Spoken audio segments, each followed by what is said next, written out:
வணக்கம். என் மக்கள் ராஜ்யத்தை அனைத்து மக்களுக்கும் கோடான வணக்கங்களை சமர்ப்பணம் செய்ய ஏற்றுக்கொள்ளுங்கள். இன்று போல் இன்றும் மக்களை உங்களை சந்திக்கிறதுல நான் எப்போவுமே பெருமைப்படுவேன். மக்களை நம்ம ஊடகம் மூலமாக நம்ம ஒரு காணொலி கொடுத்து அவங்கள சந்திக்கிறோம் அப்படிங்கிறது ரொம்பவே எனக்கு பெருமை. ஏன்னா நம்மளாம் தமிழர்கள், தமிழ் இனத்தவர்கள், தமிழ் இனத்து மக்கள், வளர்ந்தேறி வந்த தமிழ் இனத்து மக்கள். நாம் எல்லாம் ஒரு தாய் வைத்த பிள்ளைகள் தான். எப்படின்னு கேட்குறீங்களா? தமிழ் தாய் மடியில் தானே, தமிழ் தாய் மடியில் பிறந்தோம், வளர்ந்தோம், வாழ்ந்துக்கிட்டு இருக்கிறோம். அப்பேற்பட்ட நாமெல்லாம் தமிழை நேசிக்கக்கூடிய நம்ம தமிழ் தாயோட பிள்ளைங்க தானே, இல்லைங்களா? அப்போது நாம் எல்லோரும் தமிழ் இனமாகவே கடைசி வரைக்கும் நம்ம தமிழ் இனம் அழியாமல் ஒற்றுமையாக இருக்கணும். அது மட்டும்தான் என்னோடய கோரிக்கை, வேண்டுகோள். ஏன்னு கேளுங்க, தமிழ் இனம், தமிழ்நாட்டில் தமிழ் இனம் வாழ்ந்தால் தான் மற்ற மதத்தவர்களும் இங்கே வாழ முடியும். அவங்களுக்கு நம்ம கை கொடுக்குறோம் இல்லையா, சகோதர தத்துவத்தோடு வாழ முடியும். அதில் நம்ம இன்றைக்கி ஜாதி மத பேதம் பார்த்ததே கிடையாது. நம்மளோட தமிழர்கள் எங்கெங்கேயோ இருந்து வர்ற எல்லா மக்களையும், எல்லா சாதி, எல்லா மதம் யார் வந்தாலுமே வரவேற்கக்கூடிய தமிழர்கள் நாம், தமிழ்நாடு நாம், இல்லைங்களா? மற்ற இடத்துக்கெல்லாம் நம்ம போனோம்னா நம்மளுக்கு ஒரு மரியாதை கிடையாது. ஆனால் நம்ம யார் வந்தாலும் நம்மளை ஏற்றுக்குவோம், அவங்கள நம்ம வாழ வச்சு பார்ப்போம். நம்ம வாழ்கிற மொழி அவங்களுக்கு கை கொடுத்து வாழ வச்சு பார்க்கக்கூடிய இனம் நம் இனம், தமிழ் இனம், இல்லைங்களா? இந்த தமிழ் இனத்தை போற்றி காப்பாற்ற கடைசி வரைக்கும் நம்ம ஒற்றுமையாக இருக்கணும் தானே. அதுதான் என்னோட வேண்டுகோள், வேறு ஒன்றுமே இல்லைங்க. அதை மட்டும்தான் உங்ககிட்ட நான் திரும்ப திரும்ப திரும்ப திரும்ப திரும்ப திரும்ப கேட்க போகிறேன், கேட்டுக்கிட்டு இருக்கிறேன். என்ன மாதிரி எத்தனையோ பேர் கேட்டுட்ருக்குறாங்க. சட்டத்தை கையில் எடுத்து சட்ட ஒழுங்கு சரியாக இருந்தால் யாருமே ஒரு அரசை கோளாறு சொல்ல மாட்டோம். ஆனால் சட்டம் சரியாக இருந்த அரசை கூட கோளாறு சொல்லிய மக்கள் நாம். அப்படி தூண்டப்பட்டு விட்டோம் நாம், வேறு ஒன்றும் இல்லை, இல்லைங்களா? இப்போது எடுத்துக்கோங்க, திராவிடம் தான் ஆண்டுச்சு. 75 வருஷம் பாரம்பரியமாக திராவிடம் ஆண்டுச்சு. திராவிட கட்சி அப்புறம் அது திராவிட முன்னேற்ற கழக கட்சியாக மாறிச்சு. அதுலேருந்து பிரிஞ்சு போனதான் அனைத்து இந்திய அண்ணா திராவிட முன்னேற்ற கழக கட்சி. சரிங்க, திராவிடத்தில் உள்ளவங்க யாருமே மோசம் பண்ணது இல்லைங்க. அப்படியெல்லாம் மோசம் பண்ணி நாட்டை காட்டி கொடுத்து நாட்டை அழிச்சிருந்தாங்கன்னா 75 வருஷமாக இந்த திராவிடங்கள் மாறி மாறி இப்போ அண்ணனும் தங்கையும் அக்காலும் தம்பியும் அப்படித்தானுங்க திமுகவும் அதிமுகவும் இருக்குது. ஒரு கட்சி தானுங்க, திராவிடங்கிற ஒரு தாய் வயிற்றில் பிறந்த கட்சி தானுங்க அதெல்லாம். அப்படி இருக்கும்போது இவங்க யார் கூடிய கெடுத்தாங்க? அடிச்சுக்கிட்டாங்க, குடிக்கிட்டாங்க, எல்லாமே சொல்லுங்கள், இருக்காங்க, இல்லைன்னு நான் சொல்லலை. இன்றைக்கி ஒரு தாய் வைத்த பிள்ளைங்கள புரிக்கிறதுக்கு நிறையா பேர் புரிச்சுட்டாங்க. அதெல்லாம் கூட இருக்கட்டும், அது ஒரு பிரச்சனையே கிடையாது. ஆனால் ஒன்று மட்டும் புரிஞ்சுக்கோங்க, சரிங்களா? இவங்க 2 பேர் தான் மாறி மாறி நாட்டை ஆள்றாங்க. நீங்கள நாட்டை அழிக்கலையே, ஆடத்தானே செஞ்சாங்க. அதுவும் ஒவ்வொருத்தரும் ஒவ்வொரு விதமாக. அப்படி பார்த்தீங்களா, காமராஜர் ஆட்சியிலேயே 300 கோடி. யோசிங்க, அவர் அந்த காலத்தில் என்ன நவநாகரிக காலம் இருந்தது இல்லையா? அவரும் ஒரு பள்ளி கல்விக்கு உரிய ஒரு இதை கொடுத்தாரு, சமத்துவத்தை கொடுத்தாரு. அப்படியே தொடர்ந்து வந்தது. அப்போல்லாம் உங்களுக்கு தொழில் வர்த்தகங்கள்லாம் நிறையா கிடையாது. படிப்படியாக நமக்கு இன்றைக்கி 10 லட்சம் கோடி பணம் இருக்குது, கடன். சரிங்க, நான் ஒத்துக்கிறேன், ஒவ்வொருத்தராக கொண்டு வந்தாங்க. ஆனால் நீங்கள் நினைக்கிற மாதிரி நம்மளோட ஆதார கார்டில் கூட நம்ம பாரம்பரியமே, நம்ம பயோடாட்டாவே, நம்மளோட எல்லா கடன்லேருந்து எல்லாமே இப்போ ஒரு ஆதார கார்டு இப்படி தட்டி விட்டால் போது கூகுளில் கிடச்சிருது, அந்த கூகுளில் கிடச்சிருது. அப்போது நீங்கள் யோசிங்க. அப்படி இருக்கும்போது கடன் வாங்கினாங்க, அது ஒரு குற்றச்சாட்டு. அந்த கடனை என்ன செஞ்சாங்க? இது அரசாங்க பதிவேட்டில் கண்டிப்பாக பதிவாயிருக்கும், வவுச்சராக பதிவாயிருக்கும். அது மட்டும் இல்லை, அது கூகுள்லேயும் கரெக்டாக அது இருக்கும், இல்லைங்களா? தட்டி பார்த்தா எல்லாம் தெரிஞ்சிடும். ஒரு பட்டி தொட்டி குக்கிராமத்தில் இருக்கிறவங்க கூட கொஞ்சம் படிச்சிருந்தா கூட போதும், அதை தட்டி பார்த்தா விலாவாரியாக தமிழே இப்போ டைப் ஆகி நம்ம பார்த்துக்கலாம், இல்லைங்களா? அவ்வளோ தூரத்துக்கு இருக்கக்கூடிய ஒரு இன்றைய நவநாகரிக காலத்து ஆட்சிகளை ஒருத்தர் கோளாறு சொல்கிறாங்க அப்படின்னா நம்மளும் மாற்றம் வரட்டும்.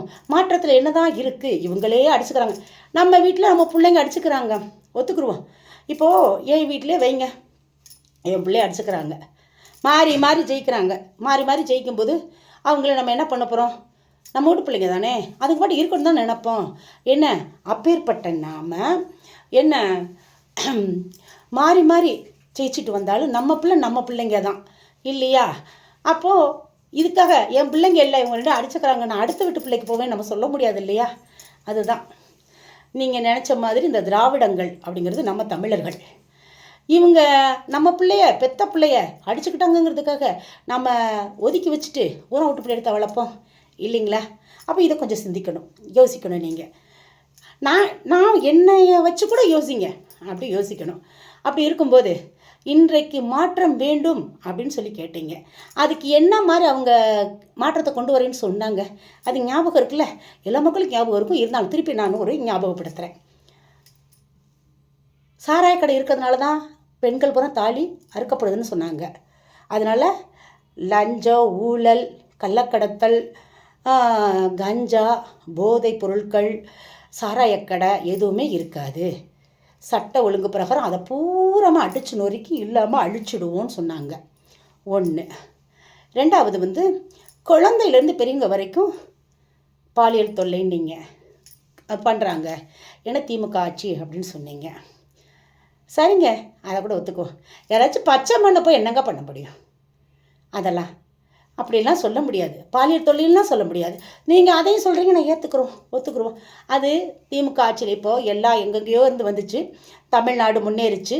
ஆனால் 2021 2026 அடித்து பாருங்கள், நம்ம தமிழ்நாடு அரசு திராவிட முன்னேற்றக் கழகத்தின் திராவிட மாடல் அரசின் கூகுளில் அடித்து பார்த்தீங்கன்னா அவங்க கடன் வாங்கினதை மட்டும் சொன்னீங்களே, அவங்க என்னென்ன நலத்திட்டம் கொடுத்துருக்காங்க, என்னென்ன மாதிரி நாட்டை பாதுகாத்துருக்குறாங்க, நாட்டுக்கு என்னென்ன செஞ்சுருக்கிறாங்க அப்படின்னு பாருங்கள். அதெல்லாம் கூட இந்த கடனை அடைக்கிறதுக்கு கூட அவங்க 1% குறைச்சி தான் வச்சுருக்காங்க. ஏற்கனவே இருந்த எடப்பாடியார் விட்டுட்டு போனதுலேருந்து 1% குறைச்சி தான் வச்சுருக்காங்க. வட்டியும் 1.5 லட்சம் கோடி கட்டியிருக்கிறாங்க. வட்டியும் 1.5 லட்சம் கோடி கட்டி ஒரு பர்சன்டேஜ் லாபத்தில், அதாவது முதல்லையும் குறைச்சி வச்சுருக்காங்க. நீங்கள் அடித்து பாருங்கள், பொய்யெல்லாம் கிடையாது, இது உண்மை. அடித்து பார்த்துக்கோங்க.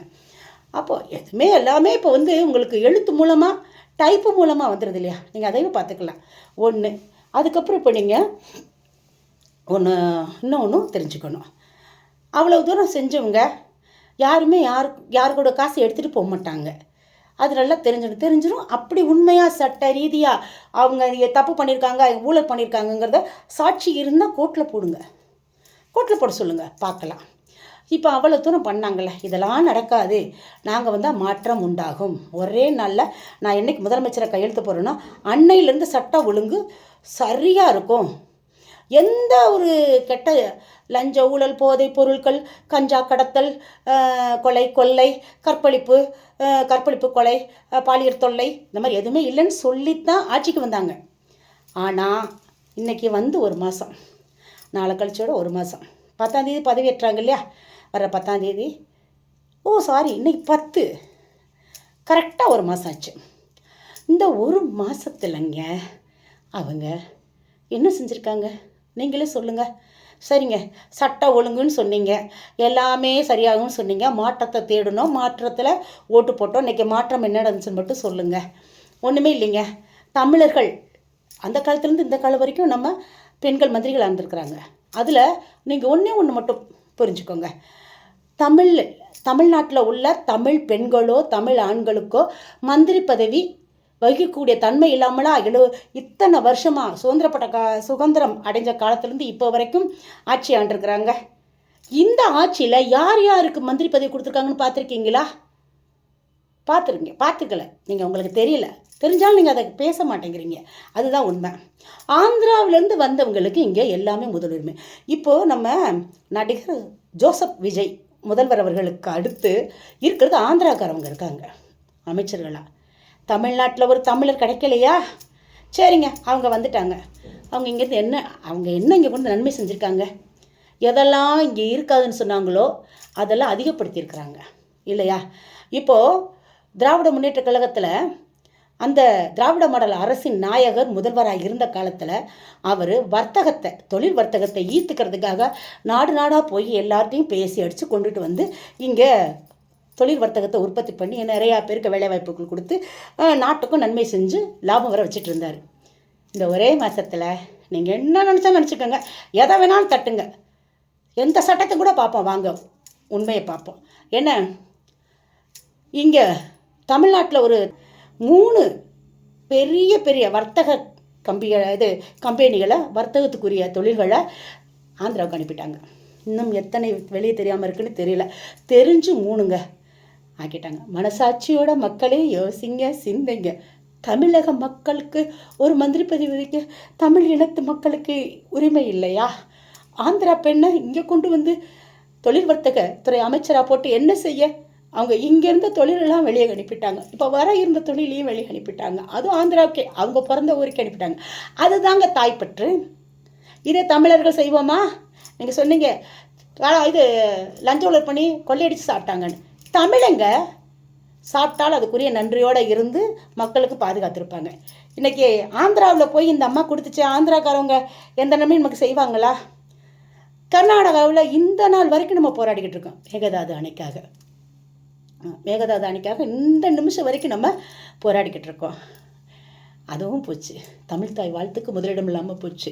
தமிழர்களுக்கு இங்கே எந்த ஒரு முதலிடமும் இல்லாமல் போச்சு. அது மட்டும் உண்மை. நல்ல மக்கள் மனசாட்சி தொட்டு சொல்லுங்கள், தமிழர் இனத்துக்கு இங்கே என்ன இருக்குது? தமிழ்நாட்டை தமிழர்கள் வாழலை, ஆளலை. அதனால தான் இன்றைக்கி ஆந்திராவிலேருந்து ஒரு பெண் வந்துச்சு, இங்கே இருக்கிற தொழில் வர்த்தகத்தை பூரா அங்கிட்டு கொண்டு போச்சு. எப்படி கடன் அடைப்பீங்க? சரிங்க, அதுவே இருக்குது. இப்போ கடன் இருக்குன்னு சொன்னீங்க. இப்போ இவர் பண்ணுறதுல கடன் அடைச்சிட முடியுமா? இவருக்கு கீழே இருக்கிற அமைச்சர்கள் பண்ணுறதுல ஒன்றுங்க. 2வது ஆதவ் அர்ச்சனா, அவர் ஆந்திராக்காரர். ஆதவ் அர்ச்சனா ரெட்டி. ஊழலே இல்லாத, லஞ்சமே இல்லாத, கள்ளக்கடத்தலே இல்லாத, கஞ்சா போதைப் பொருட்கள் இல்லாத, சாராயக்கடை இல்லாத அரசை கொண்டு வருவோம் என்று சொல்லித்தானே வந்தாங்க. சொன்ன அதே ஆதவ் அர்ச்சனா தான், அவங்க குடும்பமே தான் இப்போ கள்ளக்கடத்தல், போதைப் பொருட்கள், லஞ்ச இது கஞ்சா கடத்தல், லஞ்சம் இதுக்கு உரியது. 2வது வந்துட்டு இப்போ கள்ளலாட்ரி. இந்த நிமிஷம் வரைக்கும் கள்ளலாட்ரி. நாளைக்கு அதை அறிவித்து லாட்ரி விற்க ஆரம்பிச்சிருவாங்க. தமிழ் மக்கள் என்ன ஆகும்? போதைக்கு அடிமையாகும். நீங்கள் சாராயக்கடை போதைன்னு சொன்னீங்க, இனிமேல் வர போதை லாட்ரி போதையெல்லாம் எத்தனை மக்கள் உழைச்சி கொண்டு போய் லாட்ரி வாங்கி ஒரு நாளில் பணக்காரங்களாயிர மாட்டோமான்னு எத்தனை பேர் உயிர், எத்தனை பேர் குடும்பம் அழிய போகுதோ தெரியலைங்க. மனசாட்சியோடு நான் சொல்கிறேன், இது நடிப்பில்லைங்க, என்னோடது நடிப்பில்லை. அந்த அம்மா நேற்று தானே ஆடி காட்டுச்சுனீங்கன்னா, அந்த பொண்ணோட வீடியோக்களை பார்த்தீங்களா? என் போஸ்ட்லேயே போட்டிருக்கேன். அது குத்தாட்டம் ஆடிச்சு, அதுதான் நான் ஆடி காட்டினேன். ஆனால் நெஞ்சு வலிக்குது. நல்லது செஞ்சவங்களெல்லாம் ஒதுக்கி வச்சு தமிழர்களை தள்ளி வச்சிங்க. இன்றைக்கி ஆந்திராக்காரங்க இங்கே வந்து பொம்மை முதலமைச்சராக அவர் ஆக்கிட்டு, நான் முதல்வர் ஜோசப் விஜய் நான் சொல்லவே இல்லை குறை. அவர் நீங்கள் நினச்ச மாதிரி மாற்றத்தை கொண்டு வர நினச்சாலும் நினைக்கல, அவருக்கு அந்த இது இல்லை, தெரியலை. நினச்சாலும் ஆனால் இவங்க விட மாட்டாங்க. தமிழக மக்களை அழிக்காமல் விடவே மாட்டாங்க. உங்களுக்கு புரியணும், தமிழக மக்களே உங்களுக்கு புரியணும். அந்த அம்மா இங்கே இருக்கிற தொழிலப்புறம் கொண்டு போயிடுச்சு. இவர் கள்ளக்கடத்துலேருந்து லாட்ரி கீட்ரி எல்லாமே போதைப் பொருட்கள் முதற்கொண்டு இந்த நிமிஷம் வரைக்கும் திமுக ஆட்சியில் கஞ்சா விற்கிறாங்க, கடத்தல் பண்ணுறாங்க. நீங்களே அதே கடல் வழியாகத்தான், அந்த பகுதி வழியாகத்தான் இவங்க செஞ்சுருக்காங்க. மார்டின் வகைரா தான் செஞ்சுருக்கிறாங்க. ஆதவ் அர்ச்சனா ரெட்டி வகைரா தான் செஞ்சுருக்காங்க. இவ்வளவு தூரம் நம்ம சொல்லலை, இது நம்ம சொல்லலை, யாரோட வதந்தியும் கிடையாது. உங்களுக்கு யார் உங்களுக்கு இது பண்ணுறாங்களோ அவங்களே உங்களுக்கு இப்போ வந்து நம்மளை எல்லாத்தையும் கண்காணித்து வரியிலேருந்து எல்லாமே போடக்கூடிய ஒரு மிகப்பெரிய டிபார்ட்மெண்ட்டு கண்டுபிடிச்சிருக்கு. உங்களுக்கே தெரியும், அதை நான் சொல்லணும்னு அவசியம் இல்லை. அந்த டிபார்ட்மெண்ட்டை நான் சொல்லணும்னு அவசியம் இல்லை. எந்த டிபார்ட்மெண்ட்டு வீடு வீடாக போய் உங்களுக்கு ரைடு பண்ணுமோ அவங்க கண்டுபிடிச்சிட்டாங்க. அவங்க கண்டுபிடிச்சிட்டாங்களே, உங்களால் இல்லைன்னு சொல்ல முடியுமா? அவங்ககிட்ட மோதி பாருங்கள், இல்லைன்னு தமிழக மக்கள் முன்னால் நிரூபித்து காட்டுங்க. நீங்கள் சொல்கிறத கரெக்டுன்னு பார்த்துக்கலாம். சரி, இதெல்லாம் விடுங்க, அதெல்லாம் இருக்கட்டும், அது ஒன்றும் பிரச்சனை கிடையாதுன்னு கூட வைங்க. இப்போ நம்ம அதை பிரச்சனை கிடையாதுன்னு அது அப்புறம் பேசலாம், அலசி ஆராய்ந்து. அது பிரச்சனை கிடையாது. இப்போ நான் என்ன சொல்ல வரேன்னா, இப்போ மிக பெருசாக ஒரு பிரச்சனை ஓடிட்டுருக்கு அப்படின்னா கரண்ட் பிரச்சனை, பவர் கட்டு. திமுக ஆட்சியிலையோ அதிமுக ஆட்சியிலையோ நிதானமாக ஒரு மாதம் 1 நாள் 2 நாள் முழுசாக டோட்டலாக வரும். அப்புறம் ஷடவுன் வந்தாலும் அடுத்து என்னாகும், அங்கங்கே கொஞ்சம் நெஞ்சம் அப்பப்போ போனால் கூட தொழிற்சாலை மையங்கள் இருக்கிற இடத்துல கூட கரண்ட் போச்சுன்னா உடனே அவங்க ஃபோன் கால் பண்ணால் எல்லா இது இபி ஆஃபீஸும் உடனே எடுத்து பதில் சொல்லி அதை சரி பண்ணி கொடுத்துருவாங்க. இப்போ சென்னை மக்கள் பூரா யாருக்கு ஓட்டு போட்டாங்க? முதல்வர், இப்போ இருக்கிற முதல்வர் ஜோசப் விஜய் அவர்களுக்கு தான் சென்னை மக்கள் பூரா ஓட்டு போட்டு குமிச்சிட்டாங்க. குளத்தூரை குன்னூருக்கு இணையாக வச்சுருந்தாரு நம்ம திமுக கட்சியின் தலைவர் தளபதியார், திராவிட மாடல் அரசின் முதல்வர் அவர்கள். குளத்தூர் மாவட்டம் குளத்தூர் தொகுதி இப்பொழுது குன்னூர் தொகுதி மாதிரி இருக்குது. அவ்வளோ அழகாக அவ்வளோதான் பண்ணி வச்சார். இப்போது சென்னை பூராமே ஓட்டு போட்ட மக்களுக்கு பவர் கட்டு ஃபுல்லாக டோட்டலாக இல்லை. கரண்ட் இருக்குங்கிறது அரை மணி நேரம் 1 மணி நேரம் தான், இல்லைங்கிறது அதிகம். அப்போ அதை மக்கள் நைட்டும் பகல் வெளியில் வந்து போராடுறாங்க. அதற்கு அந்த மின்சாரத்துறை அமைச்சர்னு ஒருத்தர் இருக்கார்ல, அவர் பதில் சொல்கிறது கேட்டிங்கன்னா, அங்கங்கே போய் அந்த கேஸ் இது இருக்குது பார்த்தீங்களா, பவர் வர்றதுக்குரிய அந்த இதை போய் பிடிக்கிட்டு போயிடறாங்களாம். அதுக்குள்ளே தான் கரண்ட் பூரா இருக்கா? பீஸ் கட்டைக்குள்ளே தான் கரண்ட் பூரா இருக்குதா? பீஸ் கட்டை போடுங்களா எவ்வளோ? அந்த சென்னை மாநகரம் ஃபுல்லாக போய் ஒரே ஆள் அவ்வளோத்தையுமே கலட்டிட முடியுமா? இல்லைன்னா குரூப்பாக போகிறாங்களா? அப்படி கலட்டுறது அளவுக்கு நீங்கள் என்ன பண்ணிகிட்ருக்கீங்க? இப்போது வீடியோவில் கவர் பண்ணி காட்டுறீங்கல்ல, இன்னமும் ரீல்ஸாக போடுறீங்களா? இது நியாயம்மா? சொல்லுங்கள் மின்சாரத்துறை அமைச்சரே, சொல்லுங்கள்.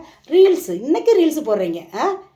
அதை களவாண்டுட்டு போகிறது இவங்க ரீல்ஸு அப்படியே அவங்களுக்கு கேமராவில் பதிவாகுதான். நேரம் பிடிச்சிருப்பீங்கள்ல. ஒரு டோட்டலாக தமிழ்நாட்டில் எல்லா இடத்துல அங்கங்கே கரண்ட்டு ஃபுல்லாக போகுதுன்னா பீஸ் கட்டி போடுங்கன்னா போயிடுமா? புரியல எனக்கு. நீங்கள் என்னென்ன தான் சொல்லி மக்கள்கிட்ட சமாளிப்பீங்க? அதுக்கு திமுக தான் காரணம். பீஸ் கட்டி போடுங்க வச்சுருக்கு. ஏங்க, ஒரு மனசாட்சியோடு நீங்கள் எப்போவுமே நீங்கள் இருங்கங்க.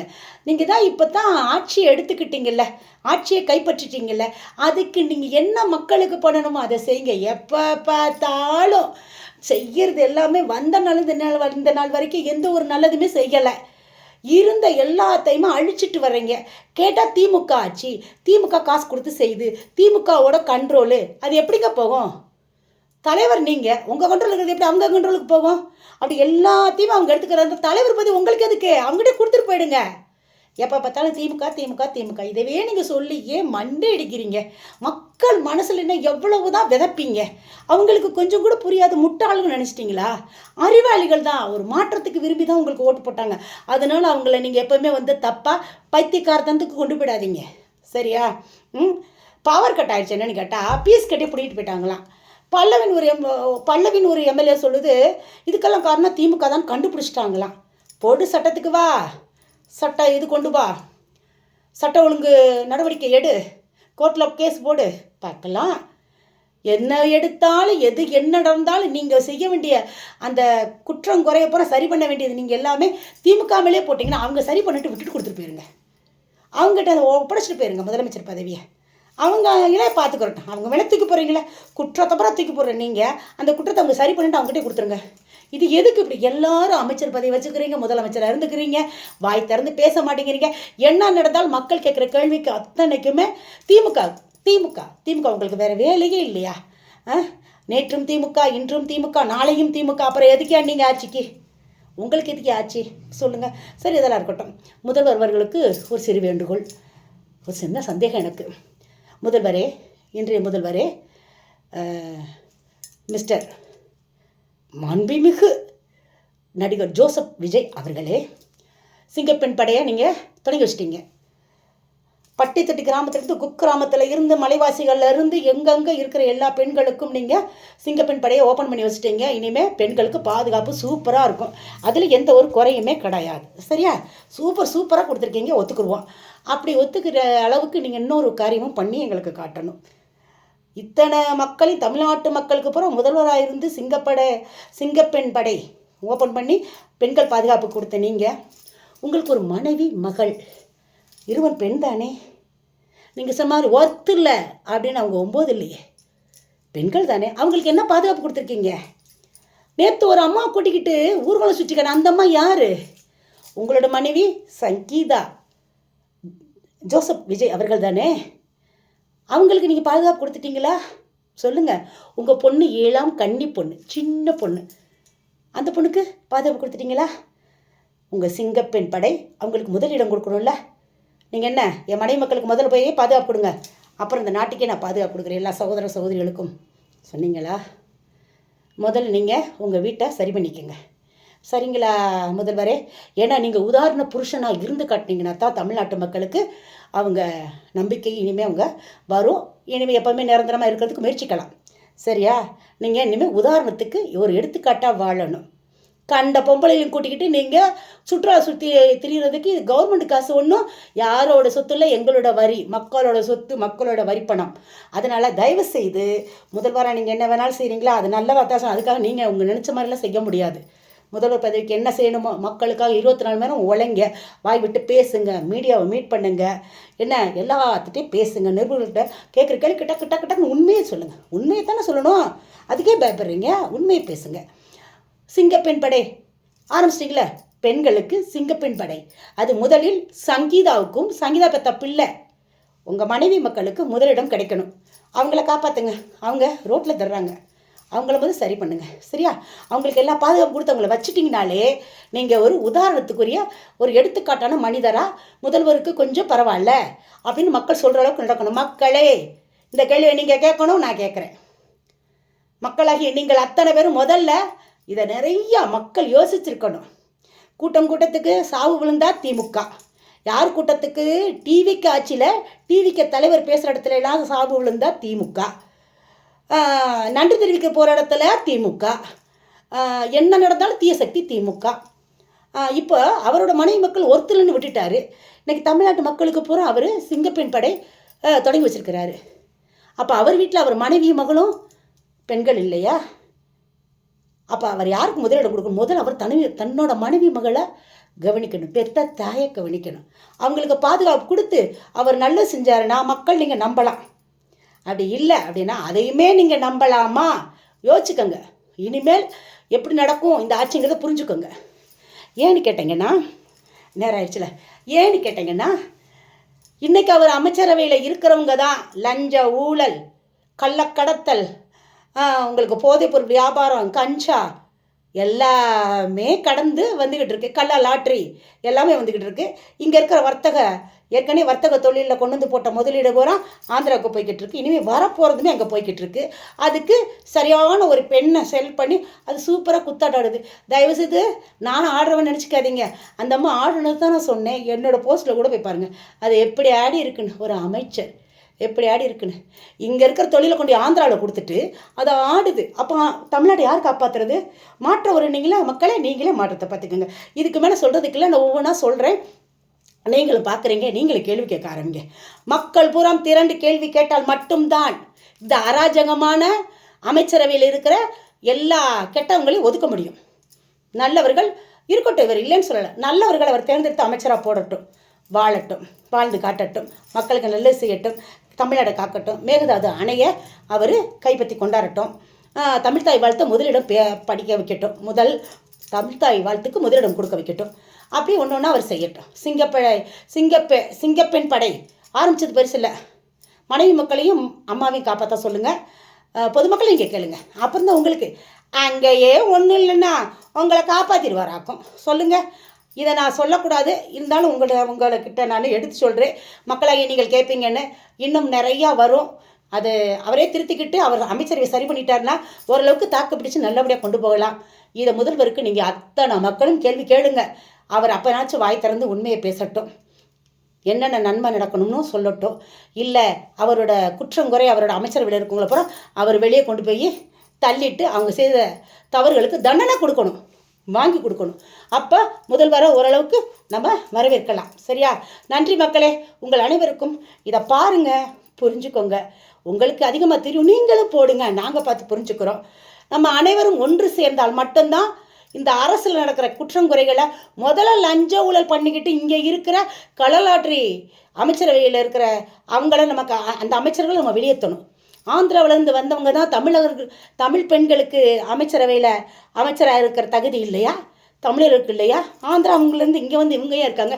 இதே ஆந்திராவுக்கு நம்ம தமிழர்கள் போய் அமைச்சரவையில் இடம் பிடிக்க முடியுமா? யோசிங்க. யோசிச்சுட்டு தமிழர் வாழணும், தமிழினம் ஒன்றாக இருக்கணும், அழிஞ்சிடாமல் பார்த்துக்கிறணும். நம்ம தமிழர்கள் நல்லா இருந்தாலே மற்ற மதங்கள் நம்மளோட சகோதர தத்துவத்தோடு வாழும். அதற்கு முதலிடம் தமிழர்கள் மட்டும்தான். அதை புரிஞ்சுக்கிட்டிங்கன்னா போதும் என்னோட மக்களே, தமிழ் மக்களே, இன மக்களே, தமிழ் தாய் மடியில் தவழ்ந்து விளையாடும் இந்த தமிழ் மக்கள் நன்றாக வாழ எல்லாம் வல்ல இறைவன் அத்தனை பேருக்கும் மனசில் தைரியத்தை கொடுக்கட்டும். தவறுகளை தட்டி கேட்க என் மக்கள் ரெடியாகட்டும். அப்போ தான் இனி தமிழ்நாடு காக்கப்படும், தமிழ் இனங்கள் வாழப்படும், வளர்க்கப்படும். இது தாழ்மையான வேண்டுகோள் மக்கள் அனைவருக்கும்.